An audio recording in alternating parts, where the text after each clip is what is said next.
Marcus stood in the center of my oceanfront mansion, his weathered hands trailing across the Italian marble countertops I'd paid for in cash. His eyes gleamed with calculation, not pride.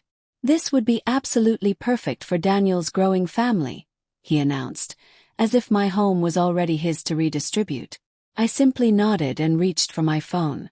Growing up, I was the forgotten son in a house built for golden children. While my stepbrother Daniel received brand new designer clothes, I inherited his worn-out castoffs shirts with frayed collars and jeans with holes. At dinner, he always got the first serving of the best portions, while I survived on whatever scraps remained. Every time I questioned this inequality, the response was always the same cold mantra: be grateful for what you have. Gratitude became my prison, and I wore those chains for 20 long years.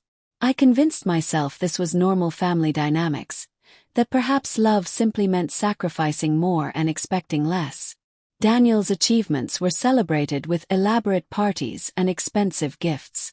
My academic scholarships, athletic medals, and honor roll certificates barely earned a distracted glance. I kept telling myself it didn't matter, that someday I'd build something magnificent of my own, and maybe then they'd finally acknowledge my worth. The painful truth hit harder than any physical blow. They saw me perfectly clearly. They simply chose not to care. The betrayal wasn't one devastating moment, but a calculated pattern spanning decades. I discovered whispered conversations about substantial investments flowing into Daniel's failed business ventures while I worked exhausting double shifts just to survive. Family vacations were mysteriously scheduled during my busiest work periods. When I desperately needed help, silence. When Daniel required rescue from his latest disaster, wallets opened instantly. I decided to test this theory once.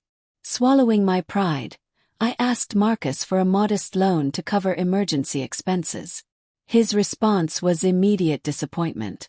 "You need to develop independence and stop relying on others." 2 weeks later, I accidentally overheard him wire 10 times that amount to bail Daniel out of another self-created mess. That night marked my transformation. Instead of begging or raging, I strategized. While they dismissed me as worthless, I studied financial markets and investment strategies. While Daniel squandered every opportunity, I learned to multiply money systematically. Every rejection became motivation. Every insult became a blueprint for success. I purchased my first investment property quietly, then expanded my portfolio strategically. The beachfront mansion came next. All cash, no co-signers, nobody's name but mine on those deeds.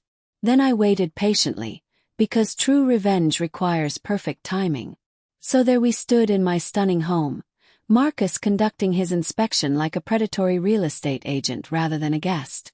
Daniel wasn't even present, yet his entitled spirit haunted every room. Marcus looked at me expectantly, assuming my role was obvious. Surrender everything, step aside graciously, smile while being robbed blind. Old programming almost activated automatically. Almost. But then I remembered every be grateful lecture, every leftover meal, every slammed door when I needed shelter most desperately. I pulled out my phone and spoke one word. Now. Minutes later, my attorney arrived carrying a thick legal folder.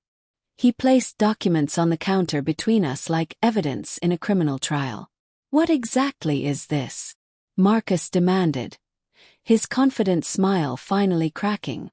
I leaned forward, voice deadly calm. "Property deeds, ownership titles, financial statements. This mansion, the rental properties, the commercial buildings. All mine, purchased outright." His eyebrows furrowed in confusion. "That's not what I expected."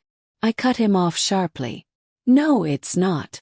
You assumed I'd build wealth just so Daniel could inherit it. That I'd remain permanently in his shadow, eternally funding his failures. That delusion ends today." My lawyer slid another document across the marble surface. A foreclosure notice. Not targeting me but Daniel. His latest entrepreneurial disaster had collapsed more catastrophically than they realized. When the bank demanded collateral, guess whose name appeared on those liability documents? Marcus's. I watched the color drain completely from his face, watched his mouth open soundlessly, desperately searching for words that wouldn't materialize. That stunned, breathless silence represented the moment I'd anticipated my entire existence. "You placed every burden on my shoulders," I said softly. "The blame, the scraps, the emotional weight, while giving Daniel every advantage imaginable. Now he's drowning financially, and you're sinking alongside him." I gestured around the magnificent space, ocean waves sparkling beyond floor-to-ceiling windows. "Meanwhile, I'm completely untouchable." Marcus finally spoke, voice trembling. "We're family." I smiled coldly. "No, we were a business transaction, and you already collected your payment." The meeting concluded with slammed doors and empty threats, but threats can't penetrate properly constructed fortifications. I'd built financial walls they'd never scale, accounts they'd never access, properties they'd never enter. Days later, Marcus called. Not to apologize or reconcile, but to beg. "Daniel's homeless now. Think about his innocent children." I hung up immediately because I remembered being a desperate child with nowhere safe to go, and nobody ever answered my calls for help.